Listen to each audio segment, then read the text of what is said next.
안녕하세요. 사연을 부탁해입니다. 오늘의 사연을 소개하겠습니다. 결혼 전 남편은 시누이 자랑을 입이 닳도록 했습니다. 시누이는 늦둥이로 남편과는 6살 차이이고 아주버님과는 8살 차이가 났는데 아들만 있던 집안에 딸이 태어나서 귀하게 자랐다고 했어요. 남편은 시누이 자랑을 자주 하곤 했는데요.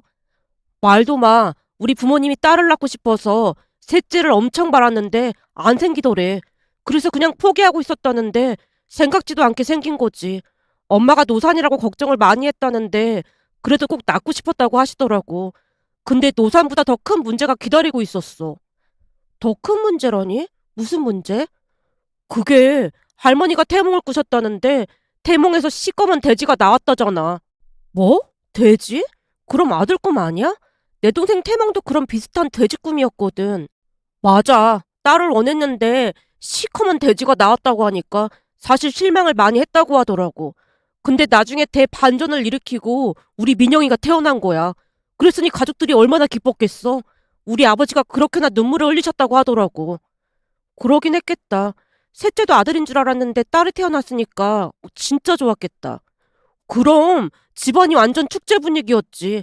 할머니 말로는 딸이지만 보통 내기가 아닐 거라고 했대. 그리고 역시나 할머니 말처럼 보통 내기가 아니긴 해. 왜? 엄청 까탈스럽고 그런 거야? 글쎄, 이걸 까탈스럽다고 해야 하나? 좀 예민하다고 해야 하나? 암튼 일반 여동생들과는 많이 달랐어. 그래서 가족들이 더 예뻐하고 말이야. 근데 자기랑은 잘 맞을 것 같아. 뭐래. 아무리 잘 맞아도 신우이랑 올케 사이는 멀고도 먼 사이거든? 남자들은 잘 알지도 못하면서 그런 얘기를 하더라. 난 자기랑은 잘 맞을 것 같다는 생각이 들었는데 내 착각인 건가?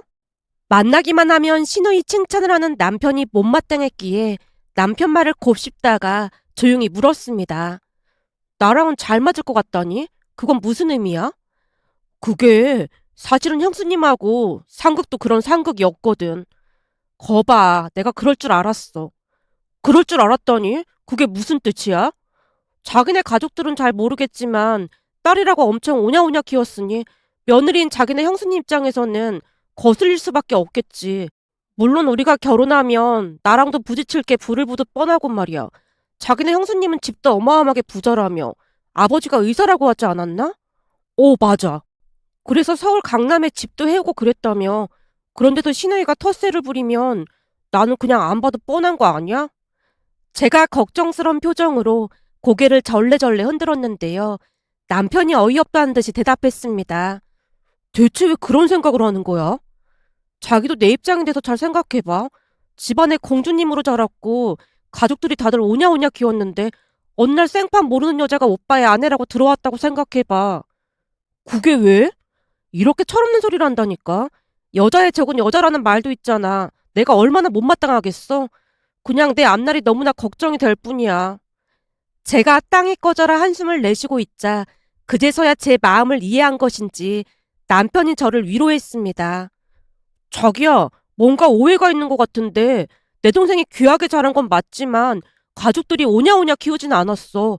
내가 말하는 귀하게 자랐다는 말 뜻은 오냐오냐 키웠다는 게 아니라 부모님이 늦둥이를 낳다 보니까 이런저런 교육도 받으러 다니시면서 엄청 노력을 많이 하셨다는 거야. 우리 키울 때랑은 또 다르게 노력을 진짜 많이 하셨거든. 얼마나 노력을 하셨냐 하면 할머니도 같이 교육에 참석을 하셨을 정도였어. 뭐? 무슨 교육을 받아? 전반적인 육아 관련 교육이었는데 늦둥이를 바르게 키우기 위한 노력이셨지. 그래서 우리 민영이는 버릇이었구나 그렇진 않아. 그건 내가 장담할게. 남편이 주먹까지 불 끈진 채 저를 이해시키려고 했지만 그때 당시에는 남편의 말을 쉽게 믿지 못한 채 마음속에 의심만 가득할 뿐이었습니다.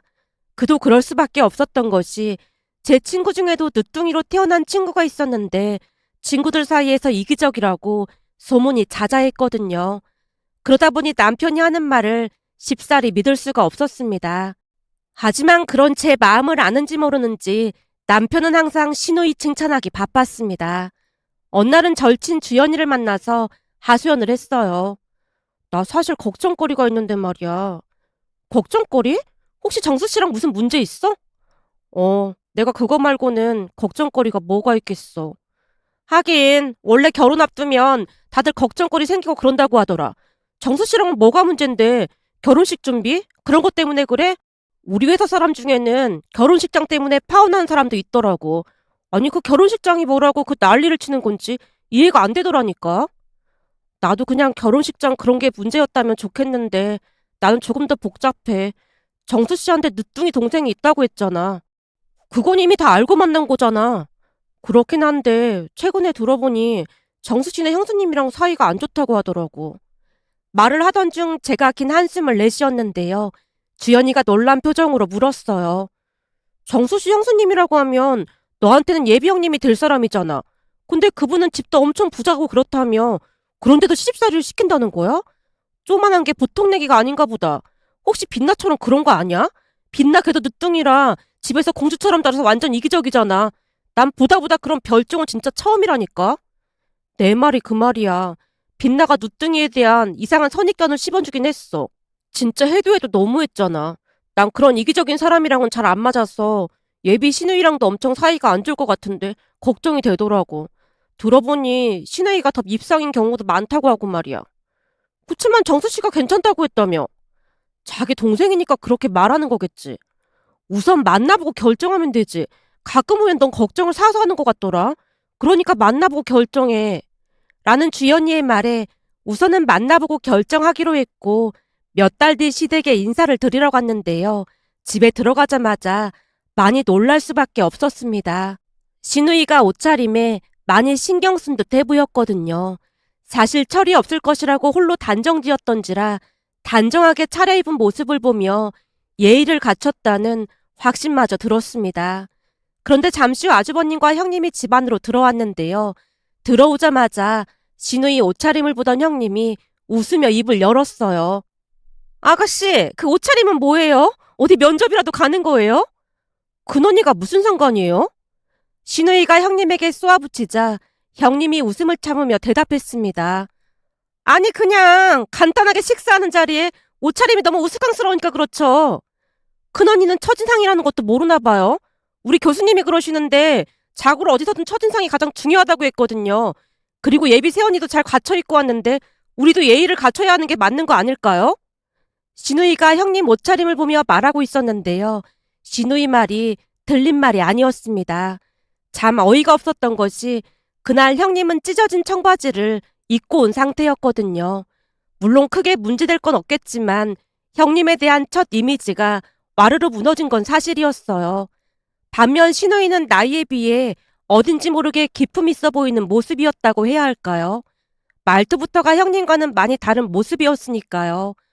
암튼 두 사람이 눈에 불을 켜고 있었던지라 집안 분위기가 얼음장 같아졌고 시어머님이 두 사람을 말렸습니다. 손님 초대해놓고 뭐 하는 거야? 식사나 하자. 그냥 괜찮은 호텔에서 하면 되지. 굳이 힘들게 음식을 하고 그러세요? 어머님이 호텔 음식을 많이 안 드셔봐서 그러나 본데 유명 셰프들이 하는 음식들이라 맛이 아주 기가 막히거든요. 하긴 예비동서도 경기도에 산다고 하는 거 보니 그런 음식들 많이 못 먹어보긴 했겠네. 그럼 음식이 입맛에 안 맞을 수도 있겠구나. 근데 강남 사는 사람들은 진짜 자주 가는 곳이거든. 순간 귀를 의심할 수밖에 없었는데요. 살면서 그런 편협한 생각을 하는 사람은 처음이라는 생각마저 들었거든요. 제가 놀란 눈빛으로 형님을 바라보자 신우이가 뭐라고 하려고 입을 움찔거렸지만 시어머님이 급히 신우이를 말리는 모습이었습니다. 그날 집에 돌아가면서 남편에게 물었어요. 아가씨랑 형님은 앙숙도 그런 앙숙이 없는 것 같더라. 말도 마. 오늘은 자기가 있어서 민영이가 참은 건데 한마디도 안 주고 말대꾸해. 근데 엄마 아버지도 민영이 편이긴 해. 형수님이 강남 산다고 부심이 어마어마하거든. 내가 봐도 그런 것 같긴 하더라. 근데 형님이 연상이라고 했지. 오, 자그마치 4살이나 연상했지. 그러니 민영이가 말대꾸할 때마다 얼마나 꼴 보기 싫겠어. 암튼 둘이 같이 있으면 집이 시끌시끌하다니까. 그래서 되도록이면 두 사람이 마주치지 않도록 하고 있긴 해. 근데 난 형님보다는 아가씨랑 조금 더 맞는 것 같긴 해. 거봐, 내가 뭘 했어. 우리 민영이는 아주 정상이라니까. 오히려 외동으로 자란 형수님이 더 큰 문제라니까. 외동이 모두 그런 건 아니야. 형님 성격이 조금 모난 것 같아 보이긴 했어. 부족한 거 없이 자란 사람이 왜 그런지 모르겠네. 라며 제가 고개를 갸우뚱거렸는데요. 부잣집 외동딸이 왜 그러는 것인지 도무지 이해가 되지 않았으니까요. 그 뒤부터는 시누이가 걱정이 되는 게 아니라 형님으로 인해 어떤 일이 일어날지 눈앞이 캄캄할 지경이었습니다. 이런저런 생각으로 제가 긴 한숨을 내쉬고 있자 남편이 조용히 입을 뗐어요. 워낙 부자라 우리 집에 자주 오고 그러지도 않으니까 너무 신경 안 써도 돼. 그래도 명절이랑 집안 행사 때는 봐야 할 거 아니야. 근데 원래부터 말을 그렇게 심하게 했던 거야? 그래서 민영이랑 허구한 날 말다툼이지 뭐. 사실 민영이랑 형수님이 나이 차이도 많이 나서 우리가 민영이를 말리고 있는데 그런 걸 그냥 넘기지를 못해서 꼭 둘이 말다툼을 하더라고. 근데 형수님이 우리 집을 무시하는 발언을 자주 하니까 민영이도 발끈하는 거야. 근데 오늘 보니까 아무래도 민영이가 당신 편에 설 것 같은 기분이 들어. 형님을 제외한 시댁 가족들은 괜찮아 보여서 다행이라면 다행이었는데요.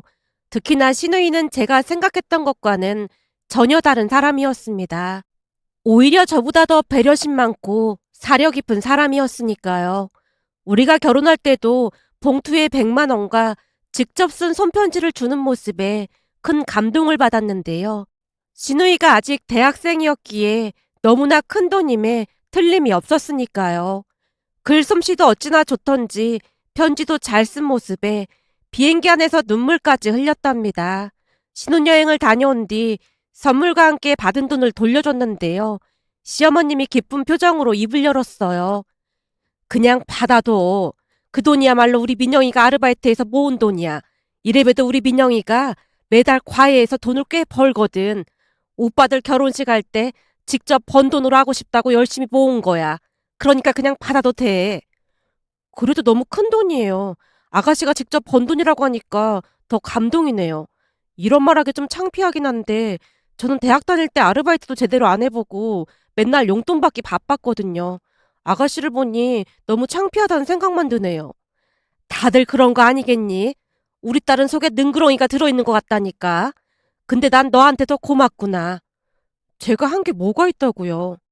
아니지. 마음 써준 것에 대해 고마워하고 있잖니. 난 너처럼 마음 써주는 사람이 더 편하고 좋더구나. 시어머님의 진심 어린 말에 저도 모르게 얼굴을 붉히고 있었는데요.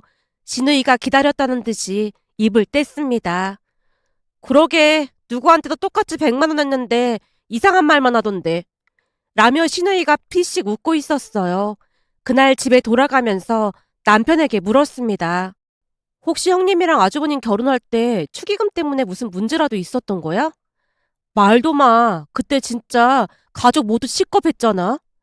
라며 남편이 잠시 양미간을 찌푸리다가 있었던 이야기를 해줬는데요.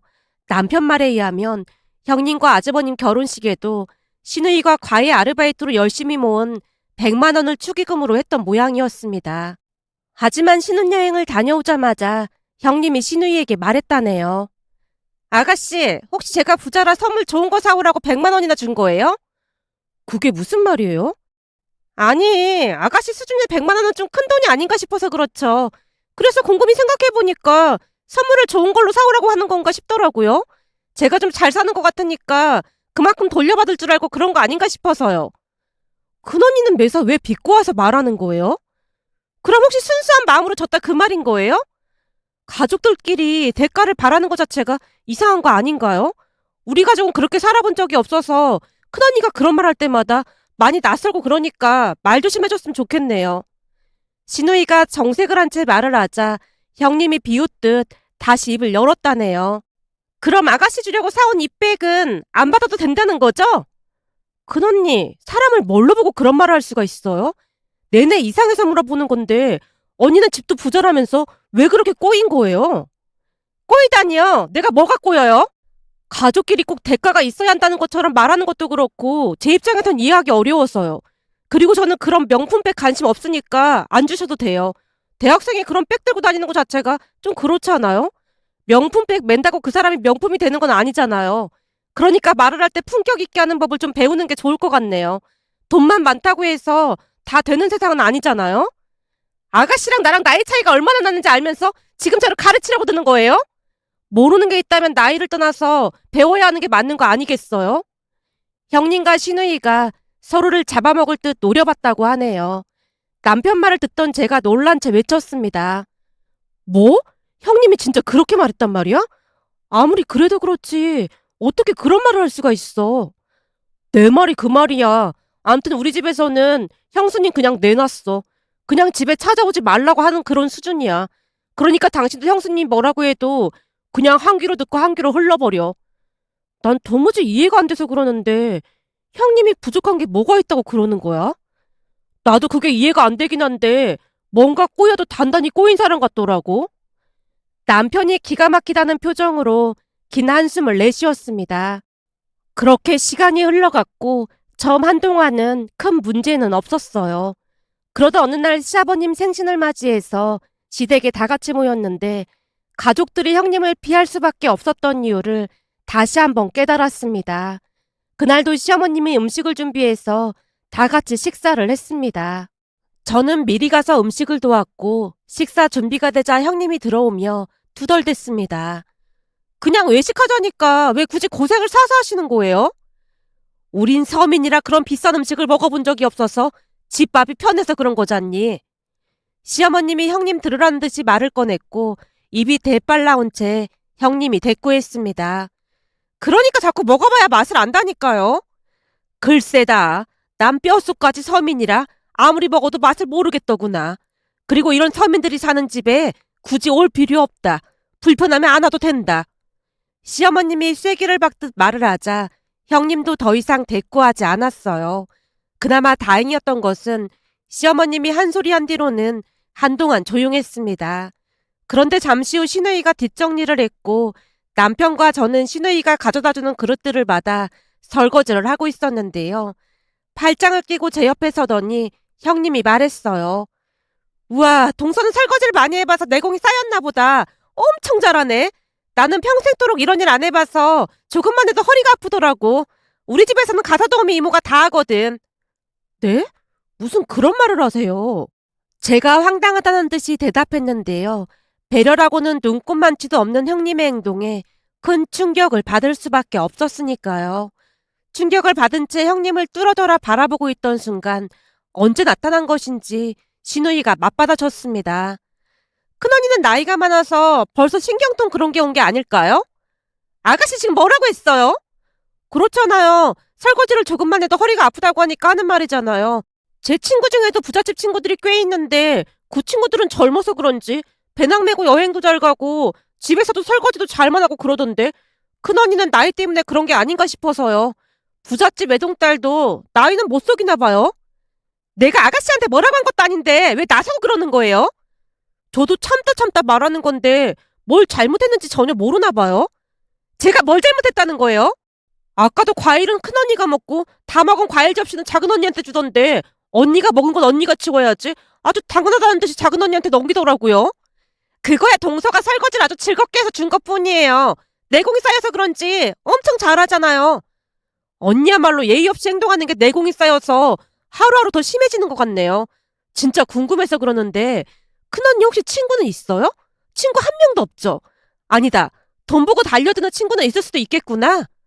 라며 시누이가 형님에게 쏘아붙였고 형님 얼굴이 울그락불그락해지더니 뛰쳐나갔습니다. 형님이 나가자마자 시누이가 제게 사과했습니다. 작은언니 기분 많이 나빴죠? 죄송해요. 나머지는 제가 치울 테니까 가서 좀 쉬고 계세요. 아니에요. 제가 할게요. 큰언니는 손 하나 까딱 안 하는데 언니도 가서 쉬세요. 나머지는 작은 오빠랑 제가 알아서 할게요.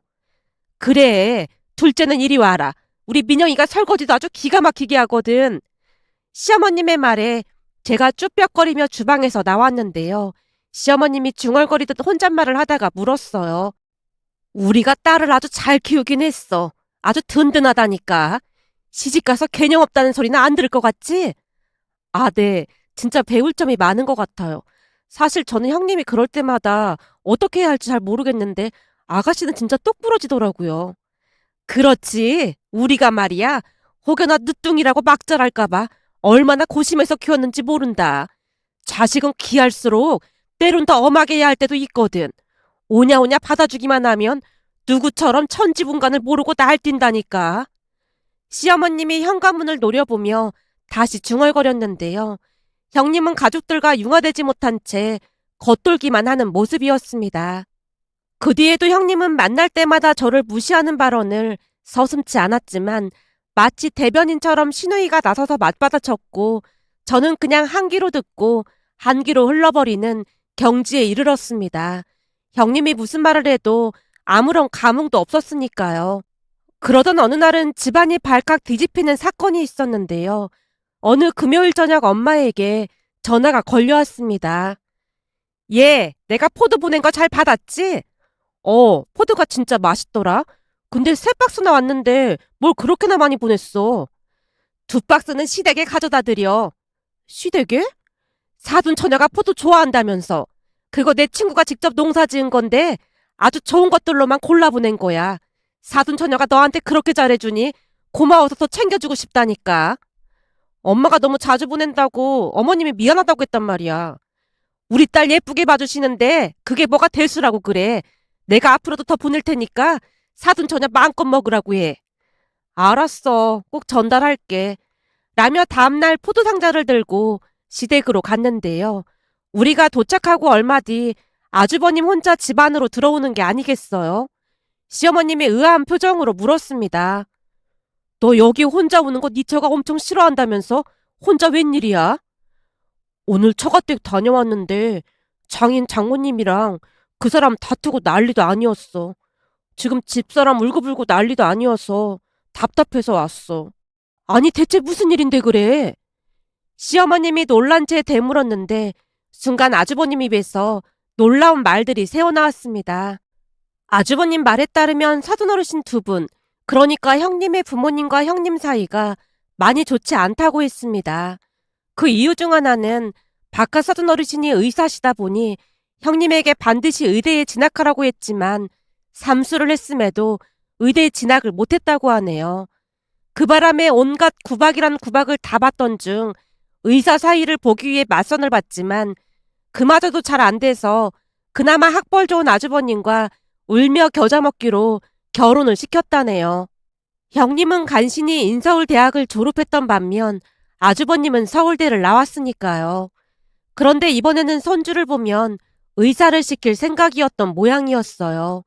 아무래도 아주버님이 서울대를 졸업했기에 손주에 대한 기대도 컸다고 하네요. 그런데 이 부분은 우리도 잘 몰랐던 부분이었는데 병원을 계속 다녔지만 임신 소식이 없었다고 하네요. 그 바람에 안사돈 어르신이 폭발한 채 노발대발했던 모양인데요. 너무나 흥분을 했던 나머지 안사돈 어르신 입에서 나오지 말아야 할 말까지 새어나왔답니다. 한참 동안 말을 이어가던 아주버님이 놀란 채 머뭇거리다 말을 꺼냈어요. 이건 나도 전혀 몰랐던 사실이라 지금 어떻게 말을 꺼내야 할지 모르겠어. 왜? 무슨 일인데 그래? 오늘 장모님이 말씀하시는 거 들어보니까 집사람이 친자식이 아니라고 하더라고. 뭐? 친자식이 아니라니? 그건 또 무슨 말이야? 그럼 입양을 했단 말이야? 2분이 임신이 안 되다 보니까 고민했던 모양인데 생판 모르는 남을 입양하려고 하니 불안하셨나 봐. 그래서 형님네 자식을 입양했다고 하시더라고. 형님네 자식이 4명이나 됐다는데 돈이 없어서 힘들어하니까 집사람 할머님이 서로서로 좋지 않겠냐고 설득했다나 봐. 근데 댁에서도 어쩔 수가 없었던 것이 하던 사업이 부도가 나는 바람에 길거리에 나앉게 생겼더래. 그러다 보니 자식을 거둘 형편도 안 됐다고 하더라고. 결국 큰 집에 집을 하나 해주고 데리고 왔던 모양이야. 도무지 이해가 안 되지만 그게 가능했다고 하더라고. 그래서 집사람도 눈칫밥 먹고 자란 것 같아. 진짜 기가 막혀서 말이 안 나오네. 시어머님뿐만 아니라 가족 모두 혼비백산에 있었는데요. 아주버님이 계속해서 말을 이어갔습니다. 근데 장모님이 하는 행동 보니까 집사람이 그럴 수밖에 없었을 것 같다는 생각도 들더라고. 아니 안사돈이 뭘 어떻게 했는데 그래. 그냥 뭐 괜히 데려왔다는 말도 막 하고 이래서 유전자는 무시 못한다는 말도 하고. 뭐? 그게 정말이야? 보고 있으면 좀 안 됐기도 하고 그래. 오늘도 임신이 안 됐다는 말을 듣자마자 장모님이 집에서 나가라고 하더라고. 그 집 네 처 명의로 된 거 아니었어? 장모님 명의로 된 건데 이번에도 시험관 잘 안 됐다고 하니까 꼴도 보기 싫다고 하면서 나가라고 하더라고. 자식을 안 낳아봐서 그런지 모성에 그런 게 전혀 없는 것 같아. 세상에나 부모가 자식한테 어쩜 그럴 수가 있다니. 그러니까 말이야. 암튼 우리 그곳에서 나오기로 했어. 나와서 맘 편하게 작은 집이라도 하나 구해서 살까 해. 집사람이 너무 스트레스 받아가는 것 같아서 그게 나을 것 같아. 그래, 그게 낫긴 하겠다. 사람 마음이 불편한데 그까짓 돈이 뭐가 중요해. 정 급하면 우선 여기 들어와서 살던지. 시어머님의 말에 시누이가 펄쩍펄쩍 뛰었지만 시어머님이 시누이에게 조용히 말했습니다. 얘기 듣고 보니까 안쓰러워서 그래. 혹시 알아? 잘 가르치면 좀 바뀔지. 엄마, 그게 그렇게 쉬운 문제가 아니라니까.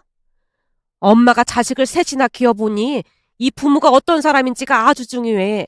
그런 부모 밑에서 자랐으면 그럴 수밖에 없었을 것 같기도 하고 좀 안쓰러워서 그래.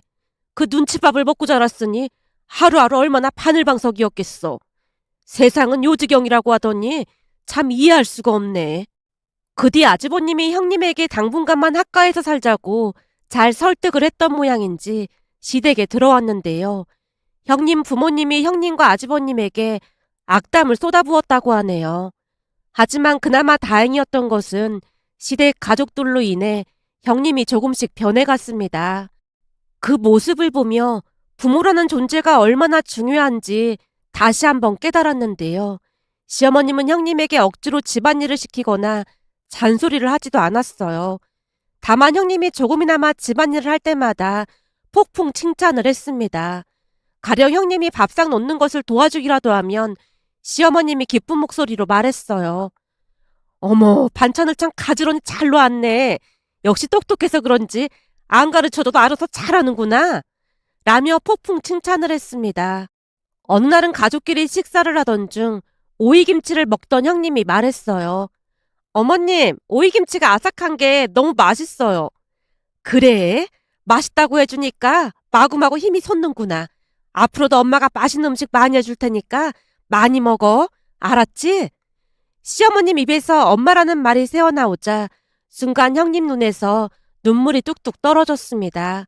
그 모습에 시어머님이 조용히 눈물을 닦아줬는데요. 자라면서 맨날 눈칫밥만 먹었는데 요즘은 눈치를 안 봐서 너무 좋은 것 같아요. 가족들이 다들 제 편인 것 같아서 안심도 되고 그래요. 아가씨랑 동서한테 말 함부로 해서 정말 미안했어요. 저랑은 다르게 사랑을 많이 받고 자란 것 같아서 질투가 났어요. 제가 못나서 그랬던 것 같습니다. 동서, 진짜 미안했어. 아가씨, 며칠 전 선물 준 거 정말 감사해요. 아니에요. 비싼 것도 아닌걸요. 저한테는 명품백보다 더 좋은 선물이었어요. 형님이 눈물을 훔치고는 배시시 웃었는데요. 그동안 마음고생을 많이 한 것 같아 보여서 우리 모두 마음이 짠했답니다. 한 달 전 형님의 임신 소식에 가족 여행을 다녀왔는데요. 임신을 했음에도 불구하고 열심히 고기를 굽는 형님의 모습을 보며 사람은 바뀌지 않는다는 말이 전부 맞는 말은 아니라는 생각이 들었답니다. 식사를 하고 난 뒤 차를 마시던 중 부모님께 연락이 왔다고 형님이 말을 꺼냈어요. 사실은 부모님이 그이한테 연락을 했던 모양이에요. 임신을 했다는 소식에 다시 들어오라고 하는데 저는 절대 안 들어간다고 했어요. 그래도 우리가 시부모인데 불편하고 그러진 않은 거니? 아니요. 전혀 불편한 거 없고 손주 태어나면 많이 도와주실 거죠? 제가 모르는 게 많다 보니까 많이 배워야 할 것 같아서요. 근데 어머님, 아버님, 그리고 아가씨가 옆에 있으면 무서울 게 하나도 없을 것 같아요. 아가씨처럼 바른 사람으로 잘 자랐으면 좋겠어요. 형님이 눈이 부시도록 해맑게 웃는 모습에 가족 모두 눈시울이 붉어졌답니다. 처음에는 그토록 얄밉기만 하던 형님이었지만 노력하는 모습에 가족 모두 응원하고 있답니다. 해맑게 웃는 형님의 모습을 보며 지나간 일들이 생각나 이렇게 글 남겨봅니다. 오늘의 사연은 여기까지였습니다. 즐겁게 보셨다면 구독, 좋아요 부탁드립니다. 고맙습니다.